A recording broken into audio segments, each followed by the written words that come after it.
Hi friends, ఈరోజు వార్తల్లో నిలిచిన కరెంట్ అఫైర్స్లోని మొదటి అంశం, ఎన్డీఏ కూటమి దిగ్విజయంగా 18వ లోక్సభకు ఎంపికైంది.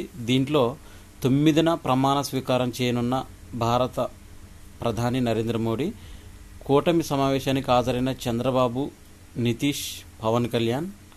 రేపు భాజపా పార్లమెంటరీ పార్టీ భేటీ అవుతుంది. 17వ లోక్సభను రద్దు చేసిన రాష్ట్రపతి ఎన్డీఏ నేతగా ఏకగ్రీవకంగా ఎన్నికయ్యారు. మోదీకే పట్టం కట్టాలని మోదీని ప్రశంసిస్తూ తీర్మానించారు భారత రాష్ట్రపతి ద్రౌపది ముర్ము. ఎన్డీఏలో లేకపోతే కలిసి ఎలా పోటీ చేస్తామని చంద్రబాబు క్లారిటీ ఇచ్చారు. ఢిల్లీలో గల్లా జయదేవ్ నివాసానికి ఆయన వచ్చారు. కూటమి భేటీ ఎలా జరిగిందంటూ అక్కడ విలేకరులను ప్రశ్నించగా ఫలవంతంగా సాగిందని అన్నారు. గోయల్కు మద్దతు లేఖ అందజేశారు. రేపు రాష్ట్రపతి వద్దకు వెళ్లి కొత్త ప్రభుత్వ ఏర్పాటుకు అవకాశం ఇవ్వాలని ద్రౌపది ముర్ముకు ఒక లేఖ ద్వారా విజ్ఞప్తి చేయనున్నారు. పిన్న వయస్కుడిగా గడ్డం వంశీకృష్ణ, సీనియర్ నేతగా మల్లు రవి ఎంపికయ్యారు. ఎంపీలో ఆరు పదులు దాటిన వారు 6 ఎంపికయ్యారు. 50 ఏళ్లలోపు వారు పెద్దపల్లి గడ్డం వంశీకృష్ణ 35 సంవత్సరాలు, వరంగల్కి కడియం కావ్య 41 సంవత్సరాలు, నల్లగొండకు కుందూరు రఘువీర్ 44 సంవత్సరాలు, నిజామాబాదు ధర్మపురి అరవింద్ 47 సంవత్సరాలు, భువనగిరికి ఎంపికైన చామల కిరణ్ కుమార్ రెడ్డి 47 సంవత్సరాలు. 51 నుంచి 60 ఏళ్ల వయసు ఉన్నవారు కరీంనగర్ బండి సంజయ్ 52, హైదరాబాద్ అసదుద్దీన్ ఓవైసీ 54, మెదక్ మాధవనేని రఘునందన్ రావు 59 సంవత్సరాలు, ఆదిలాబాద్ గోడం నగేష్ 59 సంవత్సరాలు, మహబూబాబాద్ పొరిక బలరాం నాయక్ 60 సంవత్సరాలు, మల్కాజ్గిరి ఈటెల రాజేంద్ర 60 సంవత్సరాలు. 61 నుంచి 70 వయసు వారు సికింద్రాబాద్ జి కిషన్ రెడ్డి 63, ఖమ్మం రామసహాయం రఘురామ్ రెడ్డి 63, మహబూబ్ నగర్ డీకే అరుణ 64, జహీరాబాద్ సురేష్ కుమార్ షట్కార్ 63 సంవత్సరాలు, చేవెళ్ల కొండా విశ్వేశ్వర రెడ్డి 64 సంవత్సరాలు. 70 ఏళ్లు దాటిన వారు నాగర్ కర్నూలు నుంచి గెలుపొందిన మల్లు రవి 73 సంవత్సరాలు. రేపటి నుంచి వరి శిఖరాగ్ర సదస్సు జరగనుంది. దేశంలోనే తొలిసారిగా వేదికగా తెలంగాణలో జరగనుంది. 2 రోజుల పాటు ఈ వరి శిఖరాగ్ర సదస్సు అనేది నిర్వహించనున్నారు. హాజరు కానున్న 30 దేశాల ప్రతినిధులు. ఈ నెల 7, 8 తేదీల్లో హైదరాబాద్లో ప్రపంచ వరి శిఖరాగ్ర సదస్సు గ్లోబల్ రైస్ సమ్మిట్ 2024 పేరిట జరగనుంది. అంతర్జాతీయ వరి పరిశోధన సంస్థలు కన్సార్టియం, భారతదేశ వరి పరిశోధన సంస్థ, ఉత్తరప్రదేశ్లోని చంద్రశేఖర్ ఆజాద్ వ్యవసాయ విశ్వవిద్యాలయం, ఒడిశా వ్యవసాయ విశ్వవిద్యాలయం, భారతదేశ వరి ఎగుమతిదారుల సమాఖ్య, ఫిక్కీ తదితర సంస్థల ప్రతినిధులతో పాటు దాదాపు 30 దేశాల నుంచి దిగుమతిదారులు కూడా ఈ కార్యక్రమంలో పాల్గొనున్నారు. ఇది ప్రపంచ వరి శిఖరాగ్ర సదస్సు భారత్ తొలిసారిగా ఆతిథ్యం ఇవ్వడం, ఇందులో తెలంగాణ వేదిక కావడం గర్వకారణంగా ఉందంటూ తెలంగాణ వ్యవసాయ శాఖ మంత్రి తుమ్మల నాగేశ్వరరావు అన్నారు. ఇది తెలంగాణకు ఎంతో ఉపయోగకరంగా ఉంటుందని తెలిపారు. లోక్సభ ఎన్నికలు 2024 తుది ఫలితాలను ఒకసారి చూసినట్టయితే మొత్తము 543 స్థానాల్లో ఎన్డీఏ 293, మెజార్టీకి అవసరమైన స్థానాలు 272 కాగా ఎన్డీఏ 293, ఇండియా కూటమి 234, ఇతరులు 16 మంది ఎంపికయ్యారు.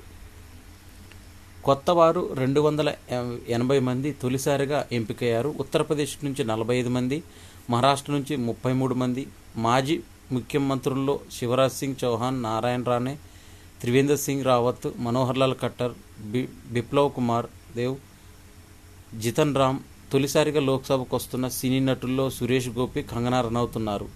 రాజ్యసభ సభ్యుల్లో అనిల్ దేశాయ్, భూపేంద్ర యాదవ్, ధర్మేంద్ర ప్రధాన్, మాండవీయ, పురుషోత్తం రూపవాలా. రాజకుటుంబాలకు చెందిన ఛత్రపతి సాహు, యుద్ధవీర్ కృష్ణదత్త, చామరాజ వడియార్, కృతిదేవితో పాటు కోల్కతా హైకోర్టు మాజీ న్యాయమూర్తి జస్టిస్ అభిజిత్ గంగోపాధ్యాయ తొలిసారిగా లోక్సభలో అడుగు పెట్టనున్నారు.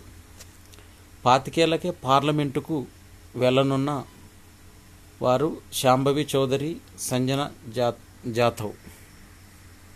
స్వతంత్ర అభ్యర్థులు ఈసారి హవా కొనసాగించారు. జమ్మూ కాశ్మీర్లో నేషనల్ కాన్ఫరెన్స్ నాయకుడు ఉమర్ అబ్దుల్లాపై స్వతంత్ర అభ్యర్థి అబ్దుల్ రషీద్ 1,86,000 ఓట్ల మెజార్టీతో విజయం సాధించాడు. మాజీ ప్రధాని ఇందిరాగాంధీ అంతకుల్లో ఒకరైన బియాంత్ సింగ్ కుమారుడు సరబ్జిత్ సింగ్ ఖల్సా పంజాబ్లో ఫరీద్కోట్ నుంచి స్వతంత్ర అభ్యర్థిగా పోటీ చేసి గెలుపొందారు. పంజాబ్లో ఖదర్ సాహిబ్ లోక్సభ నుంచి వేర్పాటువాది అమృత్పాల్ సింగ్ గెలిచాడు. ఆయన ప్రస్తుతం అసోంలోని దిబ్రూగఢ్ జైల్లో ఉన్నారు.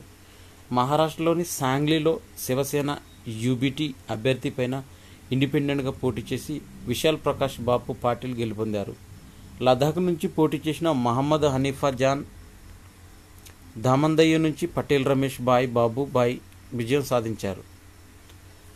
సిక్కిం ముఖ్యమంత్రిగా రెండోసారి ప్రమాణ స్వీకారం చేయనున్న క్రాంతికారి మోర్చా అధినేత ప్రేమ్ సింగ్ తుమాంగ్ రాష్ట్ర రాజధాని గ్యాంగ్టక్లో ఫాల్జోర్ స్టేడియంలో ఈ నెల 9న కొత్త మంత్రిమండలి ప్రమాణ స్వీకారం చేయనున్నారు.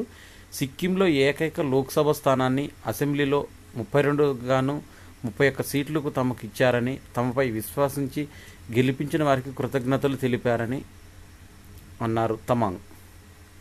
లోక్సభకు ఎన్నికైన వారిలో 74 మంది మహిళలు ఉన్నారు. అత్యధికంగా భారతీయ జనతా పార్టీ నుంచి 30 మంది, 14 మంది ఎంపీలతో రెండో స్థానంలో కాంగ్రెస్. ప్రపంచంలోని 150 అత్యుత్తమ విశ్వవిద్యాలయాల్లో ఐఐటి బాంబే, ఐఐటి ఢిల్లీ చోటు సంపాదించుకున్నాయి. లండన్కు చెందిన ఉన్నత విద్యా విశ్లేషకుడు క్వాక్వెరెల్లి సైమండ్స్ క్యూఎస్ బుధవారం ప్రకటించింది. వరల్డ్ యూనివర్సిటీ ర్యాంకింగ్ 2025 వివరాల ప్రకారం అమెరికాకు చెందిన Massachusetts institute of technology MIT అత్యుత్తమ విశ్వవిద్యాలయంగా 13సారి తమ ప్రథమ స్థానాన్ని నిలబెట్టుకుంది. దీంట్లో మసాచుసెట్స్ ఇన్స్టిట్యూట్ ఆఫ్ టెక్నాలజీ అత్యుత్తమ విశ్వవిద్యాలయంగా 13సారి నిలిచింది. గతేడాది 149 ర్యాంకులు సాధించిన ఐఐటి బాంబే ఈసారి 31 ర్యాంకులకు ఎగబాకి 118 స్థానంలో నిలిచింది. ఐఐటి ఢిల్లీ 47 పాయింట్లు పెంచుకొని 150 స్థానానికి పదిలమైంది. అంటే ఐఐటి బాంబే 118వ స్థానం, ఐఐటి ఢిల్లీ 150 స్థానంలో నిలిచింది. గౌరవనీయ విశ్వవిద్యాలయాల ర్యాంకింగ్లో పట్టభద్రులకు మెరుగైన ఉపాధి కల్పిస్తున్న ఢిల్లీ ఐఐటి 44 స్థానంలో గెలిచిన క్యూఎస్ జాబితాలో పేర్కొంది. భారతదేశ విశ్వవిద్యాలయాల్లో సుస్థిర కార్యక్రమం బలోపేతం చేయాల్సిన అవసరం ఉందని ఈ నివేదిక తెలిపింది. ఏళ్ల తరబడి జాప్యం అవుతున్న బోయింగ్కు చెందిన స్టార్లైనర్ వ్యోమనౌక బుధవారం నింగిలోకి పయనమైంది. మూడోసారి రోదస్లోకి పయనమైన సునీత విలియమ్స్ మరో వ్యోమనౌక బ్యూచ్ విల్మోర్ అంతర్జాతీయ అంతరిక్ష కేంద్రం ఇంటర్నేషనల్ స్పేస్ సెంటర్కు బయలుదేరారు. గురువారం ఈ కేంద్రాన్ని చేరుకుంటారు. అక్కడ వారం రోజులు బస చేస్తారు. తిరిగి స్టార్లైనర్లో భూమికి తిరిగి వస్తారు. ఈ వ్యోమనౌక ఇది తొలి మానవ సహిత అంతరిక్ష యాత్ర. దీన్ని గత నెల మొదటి వారంలో రోజస్లోకి ప్రయత్నించేందుకు తొలిసారిగా సన్నాహాలు జరిగితే రాకెట్లో సమస్యలు రావడంతో చివరి నిమిషంలో ప్రయోగాన్ని నిలిపేయాల్సి వచ్చింది. ప్రపంచ ఆహార మార్కెట్లో భారత దూకుడు కనిపిస్తుంది.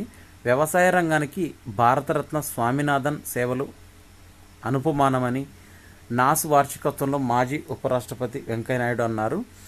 2023-24 ఆర్థిక సంవత్సరం మధ్యకాలంలో దేశీయ ఆహార ధాన్యాల ఉత్పత్తి అనేది 10% పెరిగింది. ఈ శతాబ్దం చివరి నాటికి 3 డిగ్రీల మేర వేడెక్కనున్న భూగర్భ జలాలు పాతాళ గంగ బగబగలాడుతున్నాయంటూ శాస్త్రవేత్తలు హెచ్చరించారు. ఈ శతాబ్దం చివరి నాటికి 2.3 to 5 డిగ్రీ సెల్సియస్ వేడెక్కుతాయని, దీనివల్ల నీటి నాణ్యతకు ముప్పు ఏర్పడుతుందని, దీనికి తోడు పర్యావరణ వ్యవస్థలకు ముప్పు ఏర్పడుతుందని, భూమిపై జీవం మనుగడకు భూగర్భ జలాలు చాలా కీలకమని జర్మన్, బ్రిటన్ శాస్త్రవేత్తలు ఈ పరిశోధనలో తెలిపారు. సెంట్రల్ రష్యా, ఉత్తర చైనా, ఉత్తర అమెరికాలోని కొన్ని ప్రాంతాలు, దక్షిణ అమెరికాలోని అమెజాన్ వర్షాధార అడవుల్లో భూగర్భ జలాలు ఎక్కువగా వేడెక్కుతున్నాయి. భూగర్భ జలాలు వేడెక్కడం వల్ల వాటిపై ఆధారపడ పర్యావరణ వ్యవస్థ తీవ్ర నష్టం జరుగుతుంది. వేసవి సమయంలో నదుల్లో ప్రవాహాలు భూగర్భ జలాలే ఆధారం. ఈ శతాబ్దం చివరి నాటికి నిర్దేశిత ప్రమాణాల కన్నా ఎక్కువగా వేడెక్కిన భూగర్భ జలాలు తాగునీటి ఉష్ణోగ్రతలకు సంబంధించి ప్రస్తుతం 18 దేశాల్లో మార్గదర్శకాలు ఉన్నాయి. భూగర్భ జలాలు వేడెక్కడం వల్ల వ్యాధికారక సూక్ష్మజీవులు ఎక్కువగా వృద్ధి చెందే అవకాశం ఉందని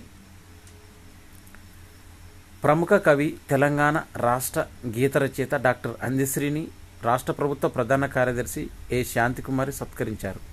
బుధవారం రాష్ట్ర సచివాలయంలో సీఎస్ను ఆయన మర్యాదపూర్వకంగా కలిశారు. ఈ సందర్భంగా తాను రచించిన పలు పుస్తకాలను సీఎస్కు అందజేశారు.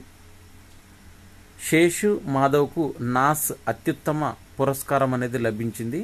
జాతీయ వ్యవసాయ శాస్త్రాల academy, National Academy of Agriculture Sciences NAAS అత్యుత్తమ పురస్కారం లభించింది. అంతర్జాతీయ వ్యవసాయ జర్నల్స్లో 178 పరిశోధక వ్యాసాలు రాశారు. ప్రస్తుత భారత వ్యవసాయ పరిశోధక మండలిలో పాలక వర్గ సభ్యుడిగా ఉన్నారు శేషు మాధవ్. గత నెలలోనూ రికార్డు స్థాయి ఉష్ణోగ్రతలు నమోదయ్యాయి. పెను ఉష్ణోగ్రతలు రికార్డు సృష్టిస్తున్నాయి. అత్యంత ఉష్ణమయ నెలగా మే నెల నిలిచింది. వరుసగా 12 నెలల పాటు ఈ పోకడ కొనసాగినట్లయింది. చారిత్రకంగా ఆయా నెలకు సంబంధించి గత ఏడాది జూన్ నుంచి ఇది కొనసాగుతుంది. 2028 నాటికి 1.5 డిగ్రీలు పెరగనున్న భూతాపం. ఆహార ధరల పెరుగుదల ఎందుకో ఆలోచించారా అంటూ ఐక్యరాజ్య సమితి పర్యావరణ కార్యక్రమం అనేది ఒక నివేదిక విడుదల చేసింది. ఆహార ధాన్యాల కొనుగోలు చేస్తున్న ప్రతిసారి పెరిగిన ధరలను చూసి కలవరపడుతుంటామని తెలిపింది. దేశంలో మరిన్ని ఎయిర్ స్ట్రిప్లు. పౌర విమానయాన శాఖ కార్యదర్శి 25,000 సీట్లకు ఎయిర్ ఇండియా ఆర్డర్ పెట్టింది. దీంట్లో నిధుల సమీకరణలో ఇండిగో, స్పైస్ జెట్ నిలిచాయి. కాఫా ఇండియా ఏవియేషన్ సమ్మిట్ 2024 పేరుతో జరుగుతుంది. గత 10 ఏళ్లలో దేశంలో విమానాశ్రయాల సంఖ్య 74 నుంచి 157కు పెరిగినట్లు ఇది వివరించింది. దేశంలో 453 ఎయిర్ స్ట్రిప్లు ఉండగా 157 కార్యకలాపాలు నిర్వహిస్తున్నాయి. ఎయిర్ ఇండియా 100 విమానాలను నవీకరించింది. ఈ ఏడాది చివరి వరకు విస్తార విలీనం చేస్తారని 2075 కోట్ల సమీకరణలో స్పైస్ జెట్, 2027 కల్లా పెద్ద విమానాలు ఇండిగో అందిస్తుందని తెలిపింది. పెరూ దేశంలోనూ యూపీఐ సేవలు ప్రారంభించాలని రియల్ టైం చెల్లింపుల వ్యవస్థను లాటిన్ అమెరికా దేశమైన పెరూలో తీసుకొచ్చేందుకు Reserve Bank of Peru, NPCI National Payment Corporation of India, International Payment Limited NPIL, Unified Payment Interfaces UPI ద్వారా యూనిఫైడ్ పేమెంట్స్ ఇంటర్ఫేస్ ద్వారా భాగస్వామ్యం కుదుర్చుకున్నాయి. అంతర్జాతీయంగా గుర్తింపు పొందిన యూపీఐ సాంకేతికతను దక్షిణ అమెరికాలో ప్రవేశపెట్టనున్న తొలి దేశంగా పెరూ నిలుస్తుంది. ఎన్ఐపిఎల్ తెలిపింది. ఆ దేశ ఆర్థిక అభివృద్ధి, మౌలిక సదుపాయాలు బలోపేతం చేసేందుకు ఈ ఒప్పందం దోహదం చేస్తుంది. NPCI international CEO Ritesh Shukla తెలిపారు. ఎన్ఐపిఎల్ అధినేత National Payments Corporation of India అనుబంధ సంస్థగా కొనసాగుతుంది. ఇక స్పోర్ట్స్కు సంబంధించిన కరెంట్ అఫైర్స్లో T20 వరల్డ్ కప్లో భాగంగా తొలి మ్యాచ్ ఐర్లాండ్ వర్సెస్ భారత్ మధ్య జరిగింది. ఈ మ్యాచ్లో భారత్ మంచి బోని కొట్టింది. ఐర్లాండ్ పైన భారత్ అలవోకగా విజయం సాధించింది. రోహిత్ 52 స్కోర్ చేశాడు. దీంట్లో T20 ప్రపంచ కప్లో భారత్ శుభారంభం చేసింది. 8 వికెట్ల తేడాతో ఐర్లాండ్ను చిత్తు చేసింది. హార్దిక్ పాండ్యా 27 బాల్స్లో 3 వికెట్లు, బుమ్రా 6 బాల్స్లో 2 వికెట్లు, హర్షదీప్ 35 బాల్స్లో 2 వికెట్లు, సిరాజ్ 13 బాల్స్లో 1 వికెట్ విజృంభణతో మొదట ఐర్లాండ్ 16 ఓవర్ల 96 పరుగులకే కుప్పకూలింది. పారాలింపిక్స్కు 13 మంది పారాషూటర్లు ఎంపికయ్యారు. ఈ ఏడాది ఆగస్టు 28న ఆరంభమయ్యే పారాలింపిక్స్లో బ్యాడ్మింటన్లో 9 విభాగాల్లో వీరు పోటీ పడనున్నారు. కృష్ణనాగార్, శివరాజన్, నితీష్ కుమార్, మనోజ్ సర్కార్, మానసి జోషి, మణిదీప్ కౌర్, సుహాస్ సుకాంత్, తరుణ్, పలక్ కోహ్లీ, తులసీమతి, మనీషా, నిత్యశ్రీ పారాలింపిక్స్లో అదృష్టం పరీక్షించుకోనున్నారు. భారత ఫుట్బాల్ చరిత్రలో ఓ శకానికి నేడు ముగింపు పడనుంది. నేడు సునీల్ ఛెత్రి ఆఖరి మ్యాచ్ ఆడనున్నారు. ఫుట్బాల్ కెరీర్కు దిగ్గజం వీడ్కోలు పలకనున్నారు.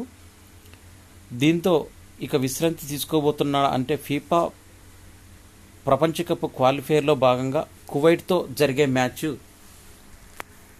Chatri football మైదానానికి good bye చెప్పనున్నారు. ఈ మ్యాచ్ గెలిస్తే భారత్ తొలిసారిగా ప్రపంచ కప్ 3వ రౌండ్కు అర్హత సాధిస్తుంది. టాప్ 18 జట్లతో ప్రపంచ బెర్తు కోసం తలపడనుంది. ఈ విజయంతో పరిస్థితులు మారే అవకాశం ఉన్నాయి. భారత కెప్టెన్ ఛత్రి ఆశాభావం వ్యక్తం చేశారు. 39 ఏళ్ల ఛత్రి భారత్ తరపున 150 మ్యాచ్లాడి 94 గోల్స్ కొట్టి అగ్రస్థానంలో కొనసాగుతున్నాడు. ఫ్రెంచ్ ఓపెన్ అనేది జరుగుతుంది. దీంట్లో మహిళల సింగిల్స్లో టైటిల్ ఫేవరెట్స్కు షాక్ తగిలింది. 2 సార్లు ఆస్ట్రేలియన్ ఓపెన్ విజేతైన రెండో సీడ్ సబాలెంక 17 ఏళ్ల మిర్రా ఆంద్రీవా చెక్ పెట్టింది.